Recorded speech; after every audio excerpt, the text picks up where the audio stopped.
If it happens, Bud Crawford, oh, absolutely. We'll be there, Stephen A. We'll see Bud Crawford and Canelo.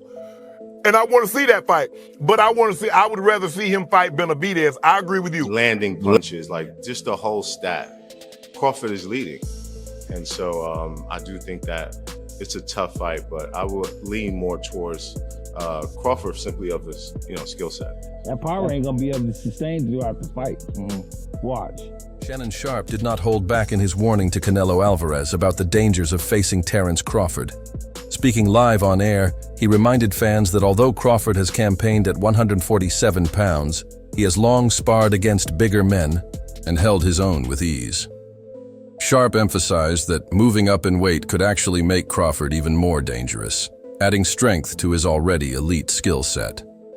His message to Alvarez was direct: underestimate Crawford, and it could prove to be a costly mistake. Great fighters, they're not going to give me my due because I'm going to have 3 or 4 losses. And that's what's happening. Guys won't fight anybody that the fans want to see, or a fighter that's deserving. You're absolutely right. David Benavidez deserved the fight Canelo, but Canelo doesn't want to fight him because he knows there's a greater chance of him losing versus Benavidez versus Bigger Charlo. And so that's what, now, am I going to go see, if it happens, Bud Crawford? Oh, absolutely. We'll be there, Stephen A. We'll see Bud Crawford and Canelo. And I want to see that fight. But I would rather see him fight Benavidez. I agree with you. Daniel Jacobs takes a measured approach in assessing the matchup between Canelo Alvarez and Terence Crawford. He acknowledges Alvarez's proven power and vast experience, but highlights Crawford's advanced skill set as the true X factor. According to Jacobs, Crawford's adaptability, his ability to switch styles mid-fight, can confuse opponents and neutralize their strengths. Paired with sharp reflexes and high ring IQ, this versatility could create serious problems for Alvarez. Jacobs stresses that while Canelo has shown durability against heavy hitters like Gennady Golovkin, Crawford presents a different kind of challenge with his speed, precision, and tactical intelligence. For these reasons, Jacobs places his confidence in Crawford, believing that superior skill may outweigh size and experience. For instance, when he fought the guy that he lost to just recently. Bivol, yeah. Shout out to Bivol. He wasn't really able to find that niche there, but in spurts, you can see him adapting, right? And so the biggest difference between Bivol and Crawford is the size difference in the power. Even though Bivol was an ultimate boxer, he still was able to keep him off him with the sheer power and strength. But with Crawford, I think that it'll be challenging for Canelo to get around the skill set, but it wouldn't be challenging for him to be able to endure the pain.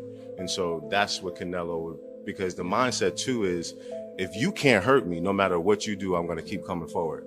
So if Canelo could adapt that mindset, take the shots, because he's going to be thrown, and if you look at the stats too, in terms of punch output, in terms of landing punches, like just the whole stat, Crawford is leading. And so I do think that it's a tough fight, but I would lean more towards Crawford simply of his, skill set. Is this the biggest fight for his legacy? If obviously he wins, I think. Crawford. Yes, Yeah. I think it would be the biggest win. But given the fact that a lot of people, I think, expect Canelo to win because of the weight, where do you rank this in comparison to that huge fight with Errol Spence? So if Canelo wins, it would be one of his most top tier wins, but it would also be expected. So I don't know if it would take the umph off of it, rather the other way around, because of the size difference and what all Canelo has been accomplishing for the last however many years, Victor Oladipo highlights a quality in Terence Crawford that he believes sets him apart from most fighters: the ability to cause damage without relying solely on brute force. According to Oladipo, Crawford's timing and precision allow him to land punches opponents never see coming, making them far more punishing than they appear. He argues that this trait gives Crawford the edge against Canelo Alvarez, noting that while Alvarez is highly durable, he can be outmaneuvered by disciplined fighters who resist being drawn into brawls. Crawford thrives in this area, staying patient until the perfect moment arises. For Oladipo, this blend of intelligence and striking effectiveness is the reason he consistently favors Crawford to emerge victorious. He needs to put that pressure on himself. He's done what no one's ever done before. 2-time undisputed world champion. So why not just enjoy? But obviously you want to go for that next challenge. Now for him, he wants to go for that Canelo. I would advise him not to go for that. But if he's the man and he knows how good he is himself. So there's no, I can't really say to him that do this or do that. So really, he believes in his skills. He feels he believes in his skill. We can't answer for him. Yeah. We let him go and do it. You know what I'm saying? And we all might be wrong. Yeah. He might be even stronger than Canelo. He might pack the weight on well that he might do really well in there. So look, you fought them both. Like what are the differences between them? Obviously, it's weight. Canelo's strong and he's easily hit. Very easily hit, very easily. Yeah. Compared to when I fought against Crawford, I couldn't even hit clean. Yeah. So really, that's the difference. And they both hit hard. Yeah. Because and you could see the strength. You know, when I was fighting against Crawford, I didn't think Crawford was that strong, but when he kind of moved me around a little bit, he is very strong as well. So look, yeah. But why does he need to give that much weight? He's pound for pound #1 in the world. Why does he have to go up and fight Canelo?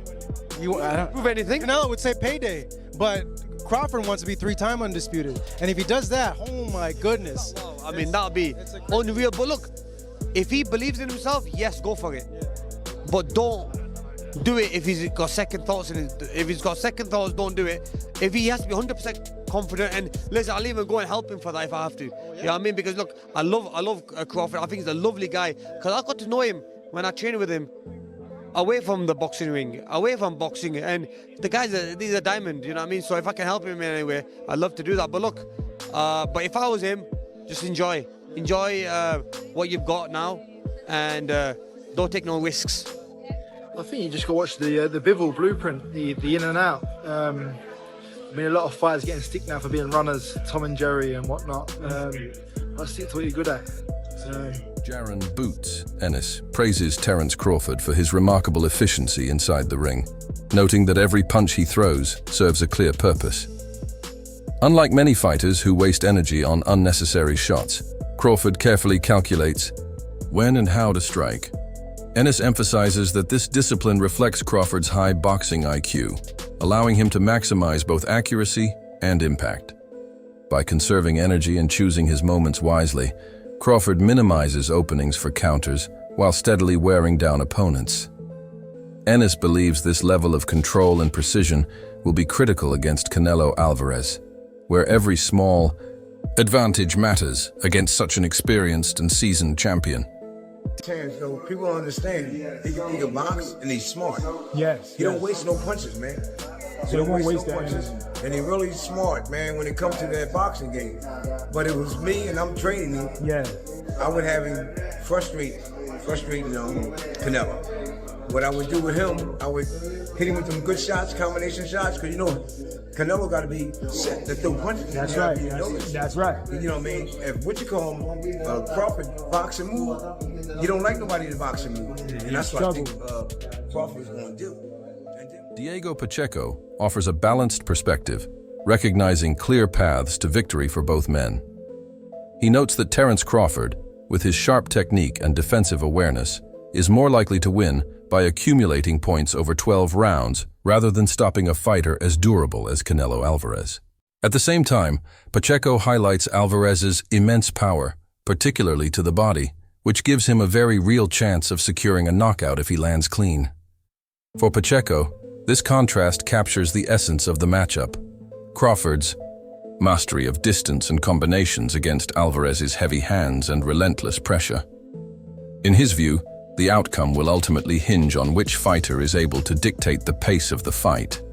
What are your thoughts on that Canelo versus Crawford fight? How do you see that fight going, and what's your prediction? That's a very, very good fight. You know, two great fighters. I grew up admiring them my whole life, you know, so I'm excited for that fight. I think Crawford is a hell of a fighter. You know, if it goes the distance, he might be able to get that decision win. But I think if there's a knockout, then it might be Canelo who's getting the knockout win. But I'm ready to watch the fight. You know, I'm going to be a big fan that night, and just be rooting for both guys. You know, they're both great fighters.